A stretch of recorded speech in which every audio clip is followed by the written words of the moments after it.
Hi, this is Alexcursus, a show where I talk about how authentic a gunpla or figurine is. This time, we'll be looking at the Gframe FA Rec dias, both the black one and the red one, because the only difference between them are the color, and we have access to both of them.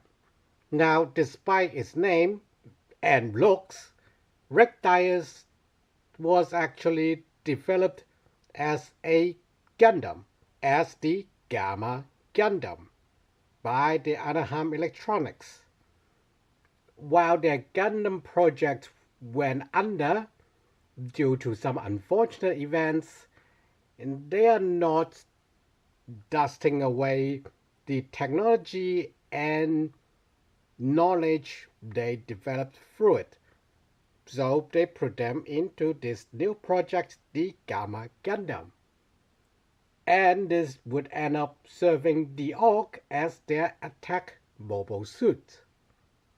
To see how authentic the Gframe FA made direct dias, I'll be looking at Saga, style, action, gimmick, and absence.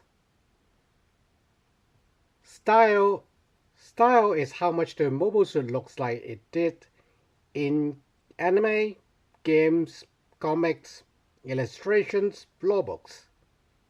I will also use the design language used on the specific example and see if that adds anything to make the design appears to be more realistic, or do they stick out like a sore thumb, making it less authentic. For the rig dias, it is a Gframe FA, so no exposed thighs and biceps, but this is still a candy toy, so it does have some hollow casting to save some plastic and most importantly to make sure the good part looks good. I talk about how Gundam Mark II does not suffer from too many I call G-frame-ism, which is extra panel lining that makes the mobile suit looks like it's more fragile.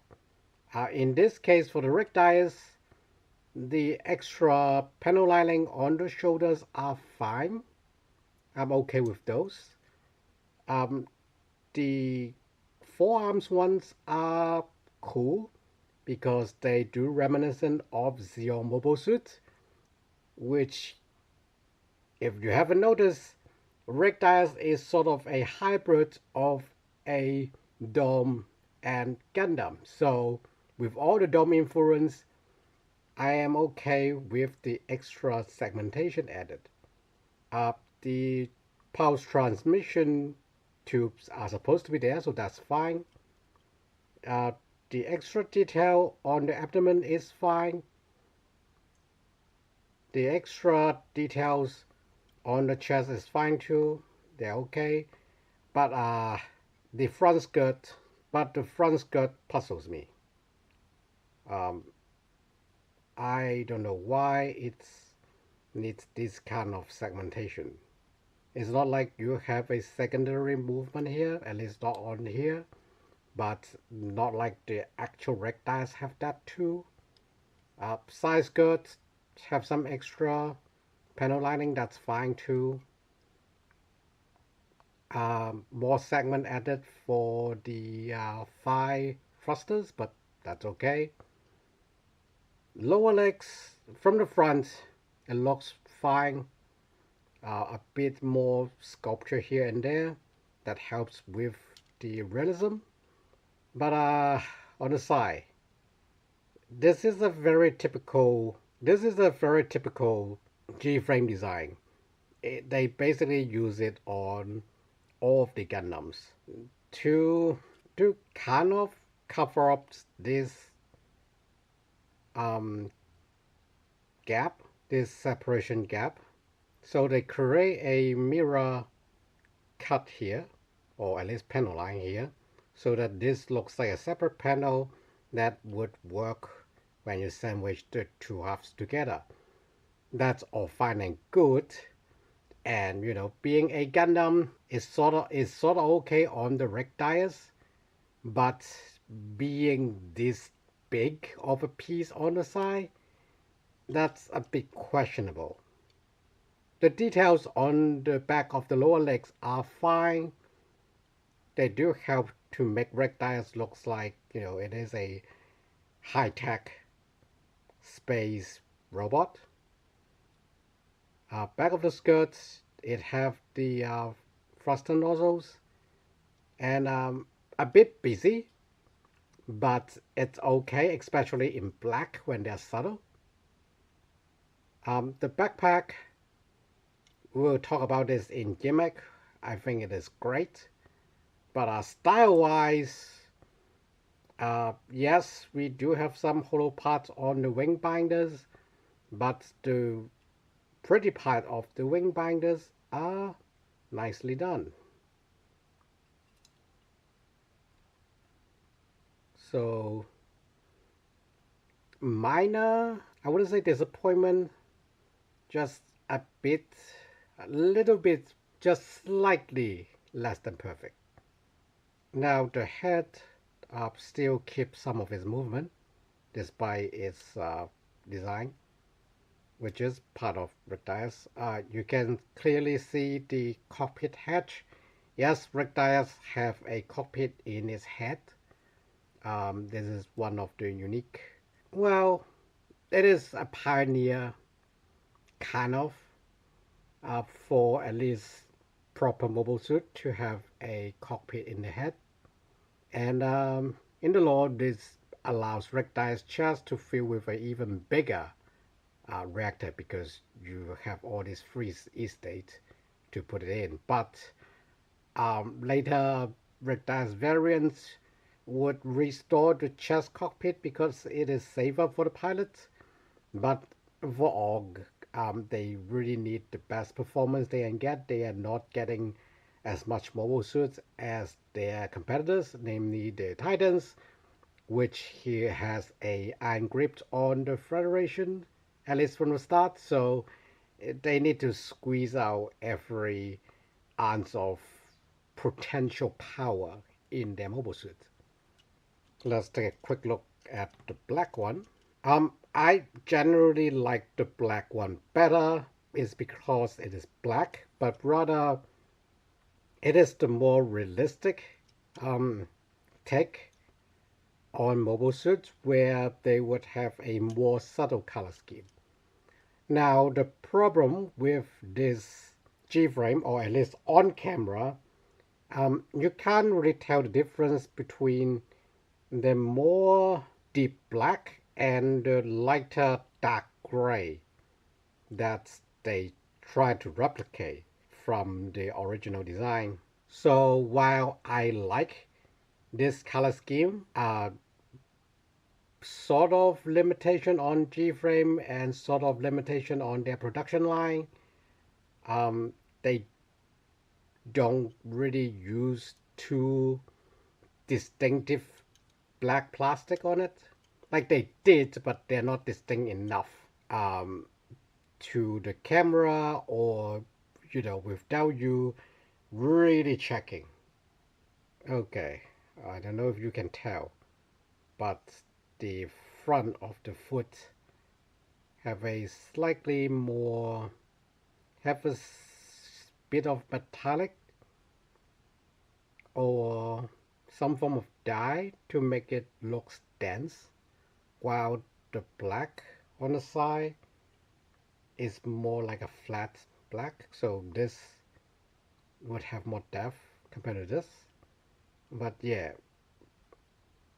without getting that close on the camera, this is just straight black with a bit of gray highlight, which to the benefit of the design, no more ugly Gframism. The front skirt is a lot less distracting compared to the red one, where I can see all these extra panel lines that goes nowhere. But yeah, so the blacks are not as cool or well defined as they could be, but it also hides some of the less tasteful tick. It's it's not that bad really. You don't really even see this. It just happens that you have a giant flat area here, and they choose to do this. That's just crazy. Oh, and yeah, you're supposed to have thrusters underneath this area and the back, like near the heel.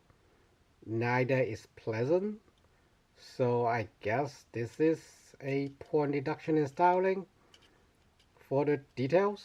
Like, not a lot, but some negativity. But overall, you see this, you will immediately recognize that they are rectires. The proportions are correct. I think the arms are slightly longer than you usually see them. And due to the way or rather the ratio, I guess, of G-frame, the side armor really limits how much the hand can go in. That's why this is kind of getting into action, but before we fully move to action, most other rectiles can tuck the clay bazooka underneath its armpits, but for the G-frame, the side skirt effectively blocking it from doing so. So it can only do a awkward kind of hip fire pose instead of fully tucked under. Yeah, the arm movement is slightly inhibited by the big armor. We'll talk about that in action, but yeah, that's not the biggest factor. The biggest factor is the side armor blocking. Oh, and the side armor is supposed to have nozzles, but yeah, it's just empty shell. So a lot of little knocks on style, but overall, I think this is still a good looking rectiles in most lights, so good styling. Next, it's action, as we are slightly getting into. Oh, actually, before we get to action, I would also like to mention for styling, the rectiles uses a Xeon mobile suit interframe, which only have a different lower legs where you have a bit of Xeon shock absorbers and tubings, and a different shoulders for the different type of shoulder armor, which for the rectile shoulder armor, not really necessary. For the legs, not really necessary either. You don't really see it most of the time, but it's a nice little nod. It's a nice little nod to the origin of the rectiles, even though it is not entirely accurate. So yeah, despite not fully accurate, not fully perfect, we'll go over this when we do the recap. So action. Like we show with the black one, the arm can go slightly above 90. That is slightly less than usual G-frame, but that's also law accurate, so not a loss.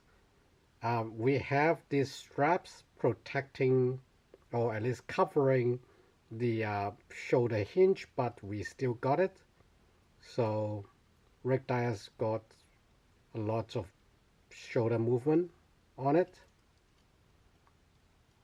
And skirt go on the side. Again, the side skirt is very chunky and it just hit other things, so it couldn't go up too far. This lead to rectiles not, well, you can kick pretty high because where used to be thrusters, no longer have them, so you can hide the 5 thruster inside, which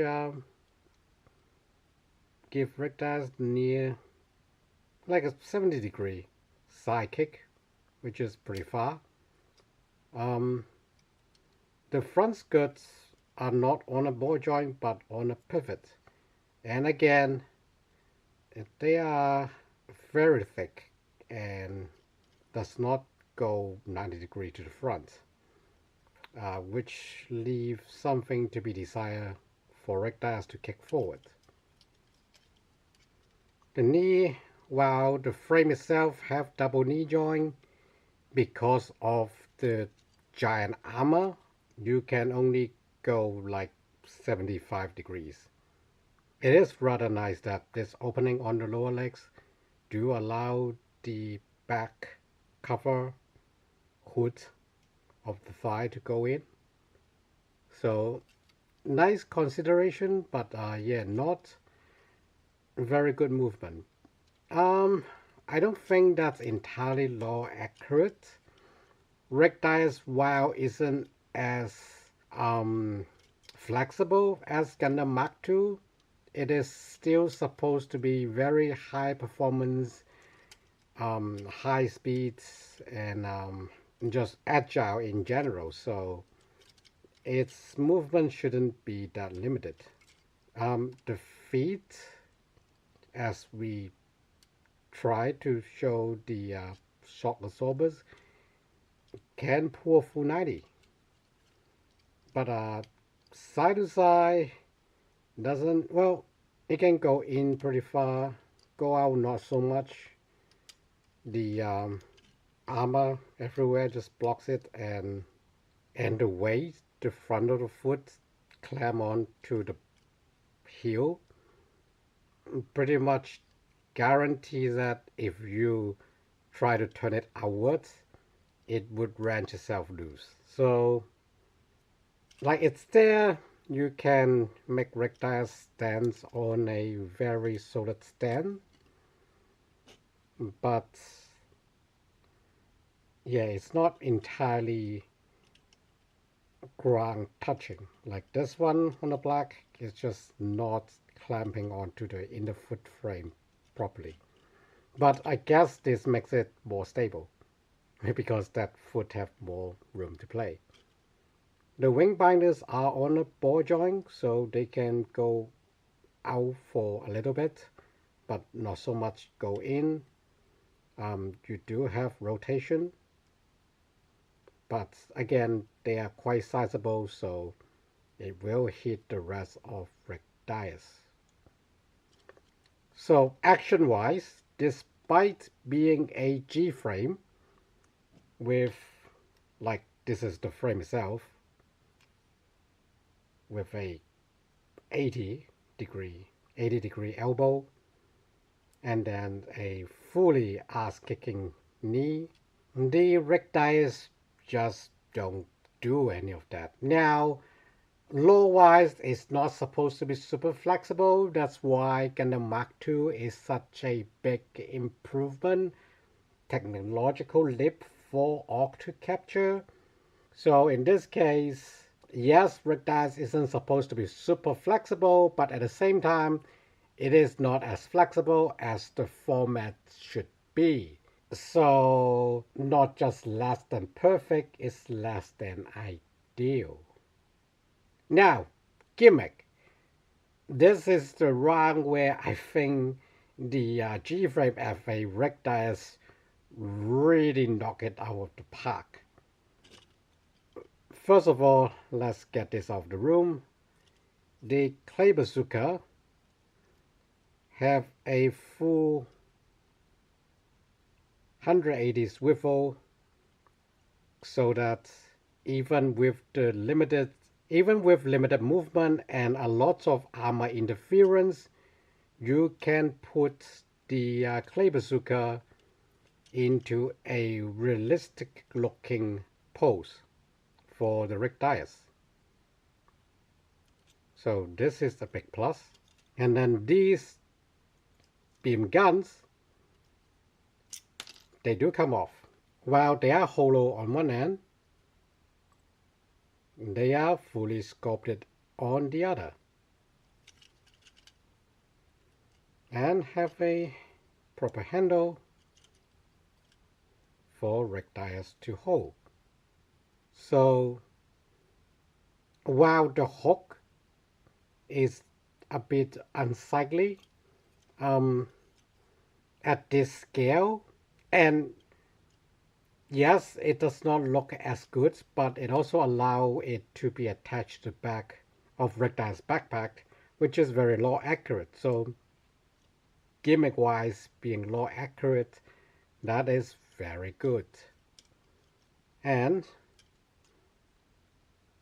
it even have the beam saber holder sculpted on, but unfortunately it is just a piece attached to the backpack. You can't take out the beam saber, which is where this comes in. Let's use the red one. This has the exact same sculpture as the carried beam saber hilt. Yeah, it's not rounded. Like in the law, this handle is supposed to be rounded, but for Gframe, sort of to save time to make a different design in the computer files, but at the same time, it makes it more believable that beam saber hilt is stored back there. So yeah, I think this is a plus, if not at least not a point against rig dies. And yes, the hook on the clay bazooka do hook on the back of rig dies' backpack, just like it should in the law. So we have a lot of plus on gimmicks. The beam saber kind of works. Beam gun and clay bazooka 100% works, but rig dies has falcons covered with this red hood and is supposed to slide open to reveal them, which is not available on this Gframe, which means the otherwise easy point for any Gundam design to have their falcons represented. Rig dies is one of those rare Gundam that does not have that point earned. So overall, for Gimmick, I will give pretty high points for rig dies because most of its signature gimmicks are represented by the head Vulcans, and it comes with the beam saber, which is a improvement of a bit earlier Gframe, not FA. Before FA they start handing out beam sabers, but it is not always given. A additional gimmick that I forgot to mention when I talk about the Master Gundam is how the fixed frame or the standing frame with the extra standing strut can form a base for the Gframes. So Master Gundam should have a bit of point boost even if I left some possible gimmicks off. Either way, this strut even have a little bit of a swivel, so you can make your rig dies like flying forward. The mass of the inner frame and the extra area, the weight and the extra ground contact offered by the foot and the pegs, keep it stable. So absence, which I kinda slide into when I talk about the head Vulcans. Well, what could be a nice thing to include in a rig dies toy? Well, first of all, it is the cockpit hatch on the side of the head. Again, not usually seen on smaller scale Gunpla or Gundam figurines, but it is a possible absence. They do give rectiles a bit more variety of weapons as the Grips War progresses, and there are other factions that ended up with some rectiles. So rectiles not having those weapons is an absence, but again, not a big knock on it. Beam Saber not being removable, yes, a bit of a knock, but again, it is done to the same style as the Beam Saber given, so I wouldn't really fault it.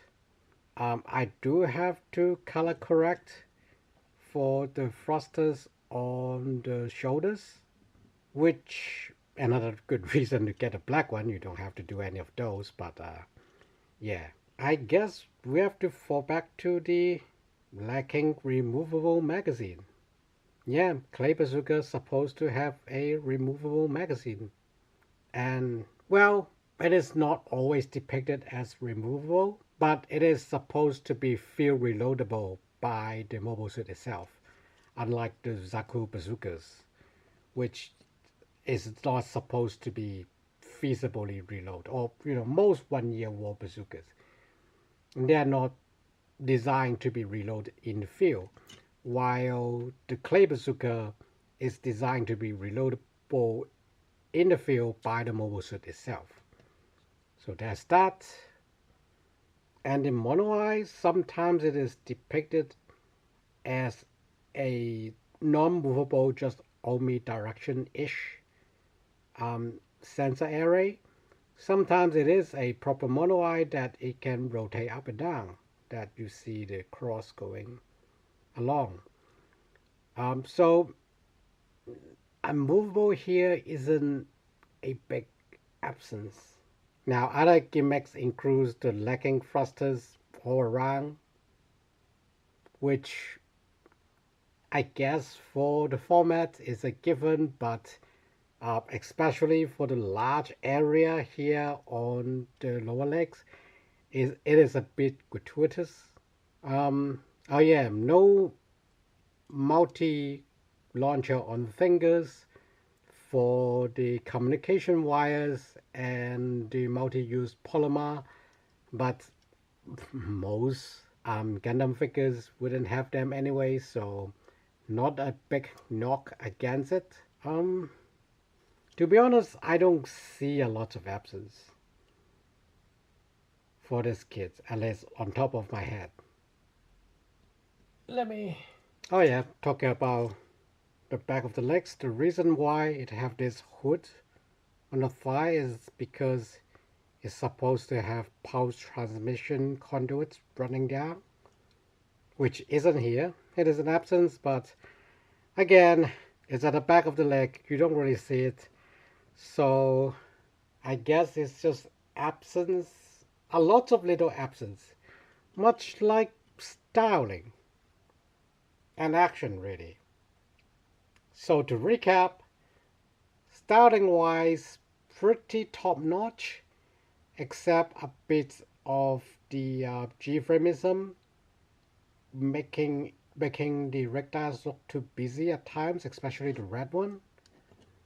The black one, the black they chose for the main body is too similar to the black they use on the other parts, so it doesn't stand out.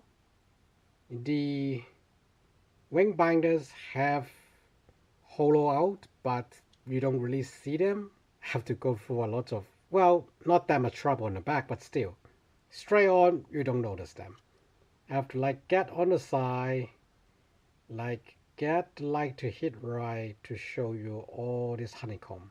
Even so, it doesn't stick out like a sore thumb. So, style-wise, just less than perfect, I say. So we're good at A. Action is on a Gframe, so very good movement. Baseline, at least, a very good basis for very good movement. But because a lot of rectiles armor pieces are fairly big, so it couldn't really get all the angles that the frame allows. And I would say, again, a bit of the styling that makes some of the movement more restricted than they should, like the skirts. So on action parts, even though rig dice isn't supposed to be super flexible, it is not supposed to be this much of a brick. I would say B. Gimmick, it have all, well, most of the signature gimmick of rig dice, namely the backpack carrying the weapons, both beam guns. So I have to give it an A. It's short of an S because the head focus doesn't work, and like you don't, or rather you don't have head focus at all. It's sort of S because of that, and the lack of the multi-launcher. As for absence, again, not a lot of absence like we talk about in Gimmick. No hatch for the head, no head focus, and even the beam saber lacking in color and design. It is done for a good reason. And the lacking of some of the pulse transmissions, I guess I can forward a lot for the absence of the thrusters on the lower leg, because there is quite a bit of room around there, but it is still overall pretty good. So I guess still a B. So overall, the Gframe FA rig dice black and red in styling gets an A, in action gets an B, gimmicks is another A, and absence got another B.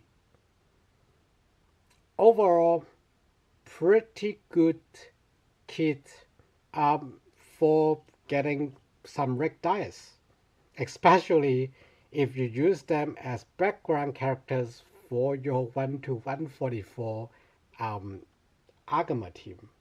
Like Zeta Gundam's Hagashiki Mark II, they would look like, background characters. They would look fine as background characters. They wouldn't look like they don't belong, although they might look like they have more details than your HGUC if, there's enough focus on them. But yeah, very good entry in the Gframe lineup overall. I haven't done a lot of Alexcursus for the Gframes, but yeah, if we go down onto them with the saga, yes, some of them, especially the early ones, would show why I make gimmick and absence into two categories. For rig dice, not so much. Knockdown in gimmicks are pretty much what you get in absence. Like neither of those, far from perfect, is not a big problem. So yeah, I think these are still. I did spend some time to hunt them down for a reasonable price, but I think they are still in circulation, and hopefully, with the ground type special repackage, Bandai would release an Orc special repackage where they will give you Hakushikis that are the rig dice, and then maybe Mark II or even a Nemo. I don't know. So yeah, thanks for watching. See you next time.